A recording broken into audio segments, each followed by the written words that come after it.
मुख्यमंत्री जन्मजयंती बड़बिल गोष्ठी स्वास्थ्य केन्द्र में सुखिला खाद्य बंटन। केन्दुझर जिलार खनिज क्षेत्र बड़बिल पौरांचल तथा बड़बिल थाना अंतर्गत बड़बिल गोष्ठी स्वास्थ्य केन्द्र में सुखिला खाद्य बंटन कार्यक्रम अनुष्ठित हो यह अवसर में बड़बिल पौरांचल भारतीय जनता पार्टी युव नेता विकास सराउगी नेतृत्व में बहु संख्यार पुरुष और महिला द्वारा बड़बिल गोष्ठी स्वास्थ्य केन्द्र को जाई सेठारे थिबा अंतेवासी को सुखिला खाद्य बंटन करा स्वास्थ्य संबंध में पचारि बुझी युव नेता और ओडिशार प्रिय जननायक मुख्यमंत्री दीर्घायु कामना करने आगामी दिन में दल को सुदृढ़ कर तोड़े से नहीं जगतरनाथ जगन्नाथ निकट में प्रार्थना करते।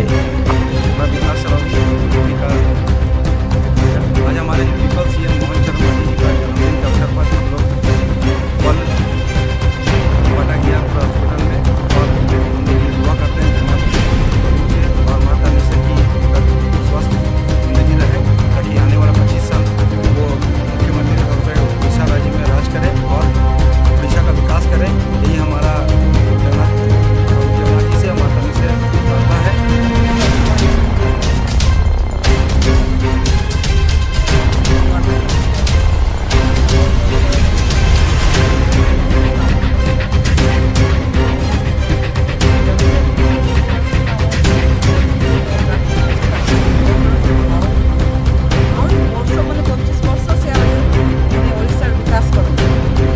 बड़बिल दितेश बेरा रिपोर्ट संधान न्यूज।